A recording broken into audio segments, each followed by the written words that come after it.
if we take a deficit in grass there, a kilo of nitrogen at a response rate of 10 kilos grown per kilogram of nitrogen applied is going to cost us somewhere around 11 to 12 cent per kilogram of grass grown in terms of dry matter of feed available to feed the sheep versus concentrate, which will be required to plug the gap in a lot of cases. You're talking up on 40 cent a kilo. So still a more economic way of feeding the animal. Hello, I'm Kieran Lynch and welcome to OviCast, the Teagasc Sheep Podcast. Each episode we bring you latest insights, advice and technical updates for the sheep industry. We're joined this week's episode by Dr. Philip Creighton as we discuss key aspects of grazing management for the weeks ahead. We discussed opening covers on farms this spring, the factors that influence them and the implication it has for management post-turnout. Philip also shares his insights on fertiliser application response rates and economics behind it. Additionally, we dived into grazing management strategies, target residuals, spring rotation budgeting and the importance of setting up that second rotation. We hear now from Philip. So I suppose in terms of grass covers, look at if we take Atton Rye as an example, I suppose, following the standard closing plan, we were on target in terms of the cover we had, and by that I mean it's for us, we're stocked maybe on the higher end things, 11 ewes per hectare. We'd be targeting that we want around a cover of around 700 kilos of dry matter per hectare for the start of lambing, which is roughly somewhere around 5.5 to 6 centimetres of grass on average.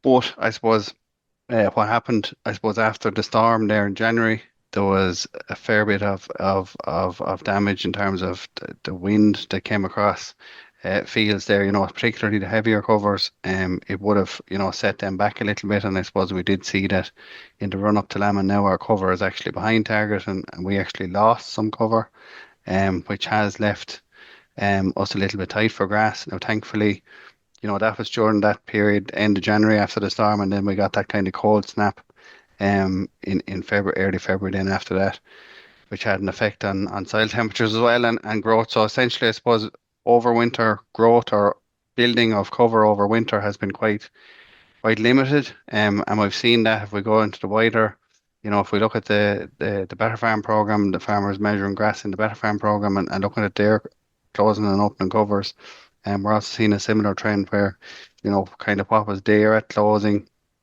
following the closing plan, really at best they've maintained that cover, and even some of them have lost a little bit of cover as well due to the weather conditions. But that's kind of where we're at. Thankfully, I suppose the latter half of February and the last few days, I suppose we've seen an improvement in temperatures. Although we had a lot of rain, and I suppose the latter half of February it did get milder, it has improved the soil temperatures, and we're starting to see the response there in terms of soils starting to green up again and maybe respond to that. I think, to be fair, you hit on it there. It was slightly deceptive that the covers did go back. I think if anyone looked at it or was watching this carefully, you can see ground slowed up a wee bit later maybe than we'd have expected, but it did definitely slow up in January with that, and covers, I suppose, across the spectrum have gone back a little. Philip, it goes back to something we've often discussed, the impact of your closing plan on that spring covers. Like, I think anyone that has walked around at the moment, it's something's very obvious in terms of when that field was closed up, what's the cover like on the now. Those are set up well at the moment, and we even take that from an example. I say you're seeing a very big range in terms of opening covers on the farm. Yeah, exactly, Kieran. So look at it. It's kind of as we've always shown. The whole reason for having the closing plan and closing it in stages is that the biggest response you'll get is in that October, early November period, where if you have a field closed, it's still growing fairly actively. You're going to build cover on it, and the plan is then to maintain that cover and hopefully even increase it slightly before lambing, so that's your highest covers come this time of year, all the way down to the last fields that you'll close, whether that's December or even into January maybe for some farms. That generally will have lower covers on them, but you don't need all the fields with high covers. You need a kind of a wedge, as we call it, that you have a kind of a planned closing, which would be a planned round of grazing now at this time of year. But I suppose, stark differences. If we look at a field that we closed here in the end of October, we're looking at that field this week having about 7 centimetres or nearly 1,000 kilos of grass dry matter per hectare on it. All the way down to the last fields that we would have closed in December, struggling to hit 5 centimeters, and down below 400 kilos of dry matter. So I suppose the message is again, if you don't close at least some of the fields early, you're not going to have grass, and particularly in a year like this where we've had next to no overwinter growth, the fields that capitalized on those growing conditions in the late autumn, early winter are the ones that have some level of grass on them now. Just to use your example there, like, there's a stark difference in your management options for that field that you have their 7 centimeters, 1,000 kilos on versus the one that's just struggling to get across five. Whereas you could turn sheep out into it, Philip, it's not going to hold them for long. It's going to be a poorer field to respond to fertilizer, and you can start off that negative cycle if that's where you're at. Exactly. So, like, if we take those examples again, like, the field that has, 1,000 kilos of dry matter on it, you're 7 centimeters plus for 50 ewes at this time of year, we're talking maybe a week's grazing, maybe a bit with it, depending on conditions, versus your feed down at, below 5 centimeters. Yes, as you say, there is grass on it, and you can put sheep into it, but you're probably only going to get half that in terms of grazing days, for the same number of sheep. Like, so, it's a big difference if it comes to having to put in supplement to carry them for the difference there in the grass availability. And I think that's something interesting. It might kind of lend in with what we're going to talk about in terms of fertilizer. Look, I suppose that's the other thing that's kind of happened this spring. The chance to go out with it has been limited. We're probably looking at a window now this week where conditions look like they're fairly favourable for us. Grass is actively growing. I think most will recognise the countryside has greened up. Soil temperatures are good. We have an opportunity to go with fertilizer, Philip. But maybe just to put a little bit of context around it, so why just cover where and how or what the target first? Because obviously not all farms are going to be fully dry, and what the kind of response rates are at the moment. Yep. So I suppose, look, to be fair, up to now, it hasn't really been possible to get fertilizer out.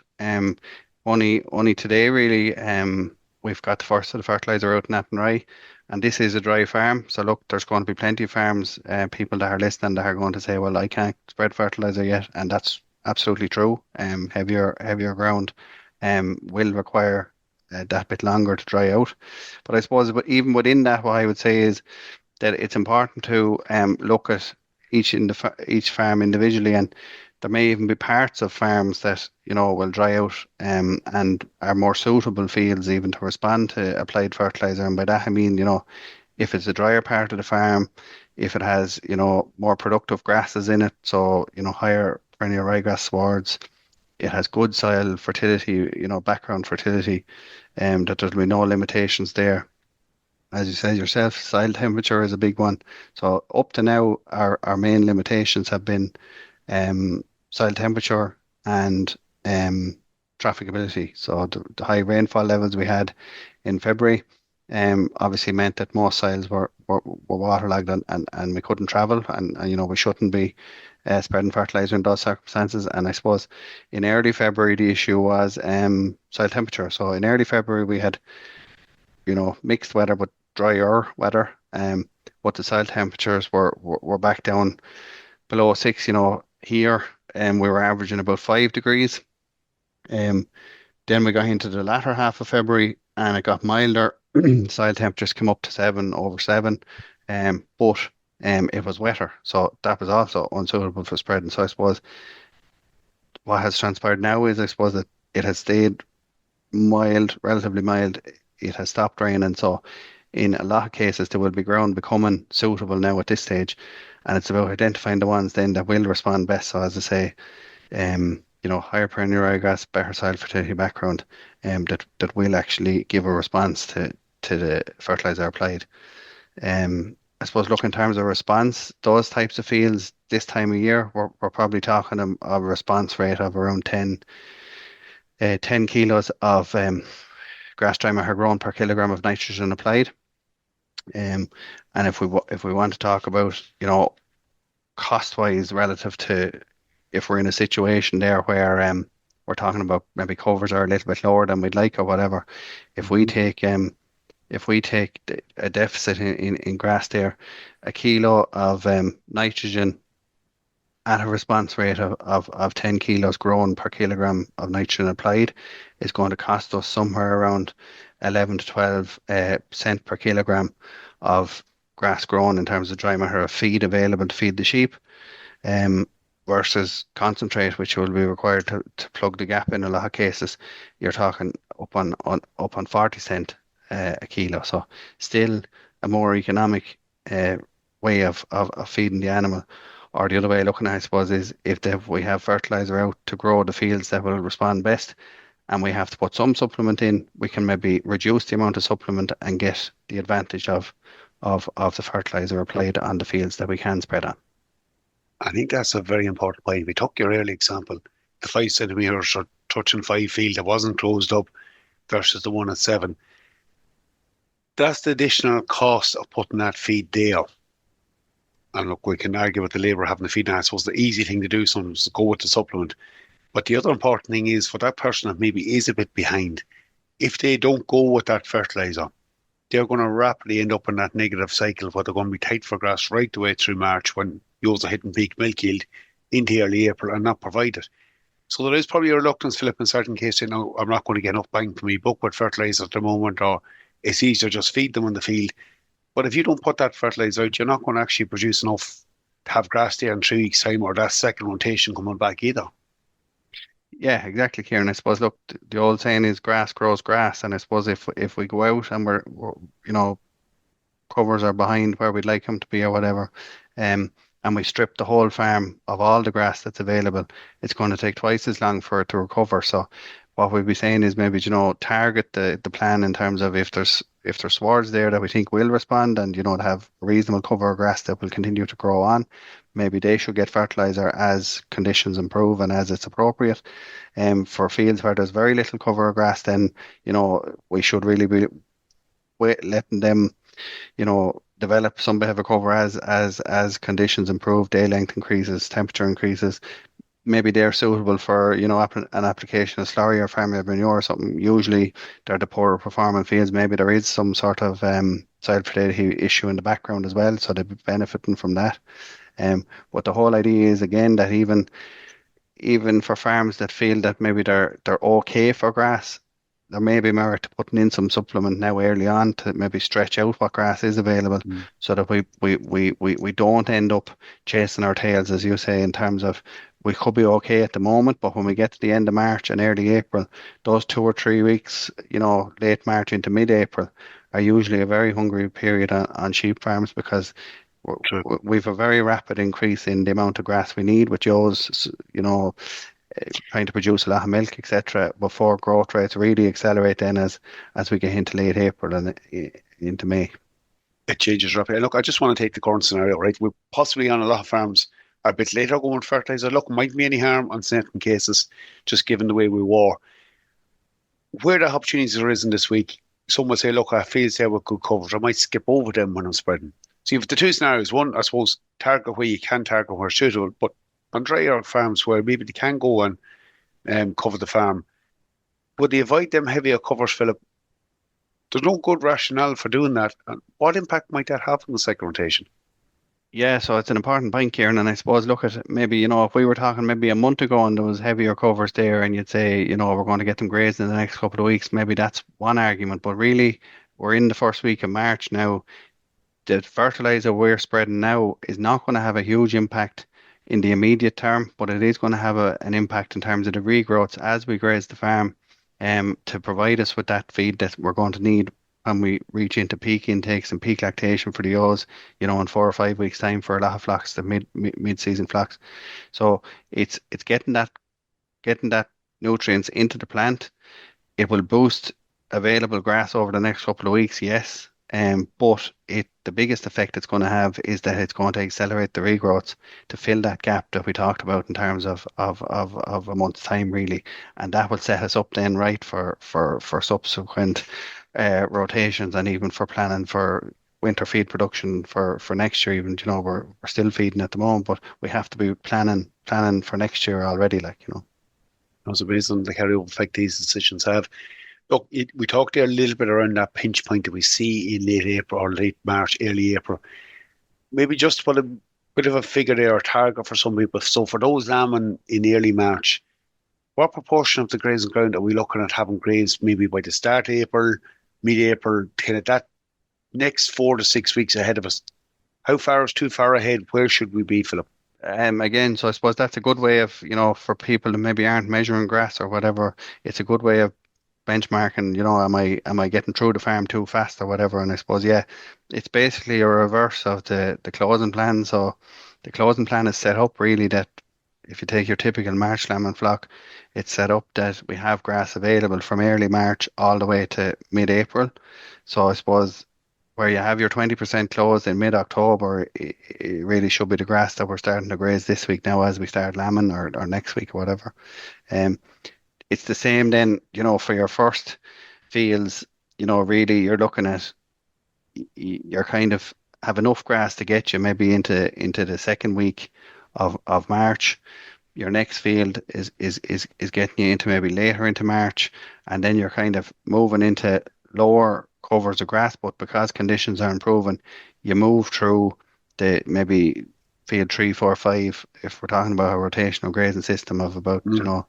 5 fields closing 20% at a time back in the autumn, or grazing 20% at a time now in the spring. And I suppose it's the reverse of that. So it's kind of 20% by the middle of March, 40% by the end of March, and then you're moving more quickly maybe through your last 60% really every 20% a week for the first 2 to 3 weeks of April, depending on lambing date, and you should be starting your second rotation then mid April to maybe third week of April. So we're just about the halfway mark. If we start April, we're kind of 40, somewhere between 40 50% of our Yeah, in grazing simple ground terms, I grazable. suppose you're looking Yeah, you're halfway. bridging that gap of kind of halfway through. Yeah. So if you're going if it's looking like you're going through the farm much faster than that, really that's where I'm saying that we should be You need looking to at slow maybe a down. bit of supplement to slow them down, because the problem with that is if you go to the end of March and you've nearly everything grazed, it's going to take an awful long time to get the thing growing again and to build up enough covers, because you'll just be constantly going back over new regrowths without allowing them the chance to develop. Yeah, well, you may escape in a very favourable year. The law of averages, Philip, it tends to pan out the same. And I suppose the other thing is that you indicated there, you tend to go into lower covers in that second half. Important too, though, like we must have put this one out there, that you do need to probably be starting that second rotation by middle of April. No, we're only at the start of March now talking, but it's important that them first fields that you're going to come back on, obviously the couple near the shed you turn out there is a bit different, but your first paddocks, you do need to get them resting again, have them back for that second rotation. Yeah, and again, I suppose that's the point of when I say don't move through the farm too fast, but you don't want to be moving too slow either, because they need time again in slightly slower regrowth period in March, that there's enough cover back on them for their next grazing in April, like, and depending on your lambing date, that'll be mid-April, probably around the 15th of April. So, um, that's the whole point of trying to balance that between not going too fast but not going too slow either. And as you say, yeah, you don't want a situation where you're not getting through the grass quick enough then on the other end either, because that's going to lead to quality issues, etc. And that has knock-on effects then for the run up to weaning. Definitely has an impact on performance when we look at it that way. But look, I suppose it goes back to a lot of the basics. Maybe the final thing we just touch on, and again, we're at the start of March, those half the lamb yet, but Philip, the importance we say for those lamb in early March, get that rotation up and going as we head towards the end of the month. On a spring like this, maybe where grass covers are that little bit lower than we'd like, it's not as critical. But the big thing is that we get fields grazed out properly. So properly we mean grazing them down to 3.5 or 4 centimeters, that there's no dead material left. And I suppose again, depending on location, if there is some of that kind of windburn dead sort of grass that's in the swards, that's going to need to be cleaned off to encourage fresh regrowth. So it's getting that sort of stuff cleaned out of the sward to set it up for higher quality for the next rotation, which is when lambs are going to start grazing. So, that's when actions now over the next couple of weeks will have an impact on their performance then going forward as well. So you're grouping up and all that's going to have an impact. Yeah, so grouping up, yeah. So I suppose, look, yeah, again, particularly again in a year maybe where grass is that little bit tighter, the whole idea is that, yeah, look, we let sheep out in smaller groups to try and, make sure that everything is okay. There's no mismothering, spot issues, etc. But the whole thing is to try and minimize the amount of groups. The last thing we should be doing is putting a few sheep everywhere on the farm, because again, we're grazing down all of the grass at the same time, and there's no opportunity for grass to start regrowing. So within reason, yeah, you can have maybe 2 or 3 groups, but they should be recombined back into 1 or 2 groups again as fast as possible. Usually we'll do that here after about a fortnight. So in simple terms, we'll start lambing, we start turning out to a field, then we start turning out to a second field, and then we may turn to a third field, but we'll start recombining the first 2 together so that we never have more than 2 grazing groups at a time. And that allows as much of the farm as possible to be either growing ahead of us or growing behind us, to keep the grass available. Look, I'll finish with you on this one. Like, we're talking about grass, we're talking about fertiliser. At the end of the day, the ultimate measure of this is going to be in the livestock. And really, what we are actually talking about here is lamb performance. And I don't think we can underestimate the impact that our grazing management over our first 2 rotations has on that lamb performance every year. Yeah, and I suppose 2 things to mention there, I suppose, is one is that we don't have a negative impact on the ewe in terms of peak milk. And again, it's assessing if they're going to be short of feed, then, get out there with supplement to make sure that there's no setback there. And then second is that, again, that we have sufficient grass coming through in April that we could do everything right in March, but end up with a very low availability because we've grazed too tight. And as the lambs then become more dependent on grass as peak milk passes, if they get a knockback at that stage because there isn't sufficient grass there for their intake requirements, that's going to have a knock-on effect in their performance pre-weaning. And we all know that if we have a setback in lamb performance pre-weaning, it's very difficult to make up that ground post-weaning because they're going to be at their most efficient pre-weaning. So anything we can do to not limit milk production in the ewe and not limit high quality grass available for grazing by the lamb after that is going to have positive effects on lamb performance pre-weaning, which has knock-on effects for the whole year. Well, as always, great having you on. Really appreciate it. Thanks, Kieran. We'll leave it there for this week's episode. I'd like to thank Philip again for coming on with us and sharing some very useful insights for grazing management for the month ahead. That's it for me. For updates on our sheep programme, keep an eye on our Twitter page at Teagasc Sheep. I'm Kieran Lynch. Thanks for joining us. Don't forget to subscribe and follow us wherever you get your podcasts.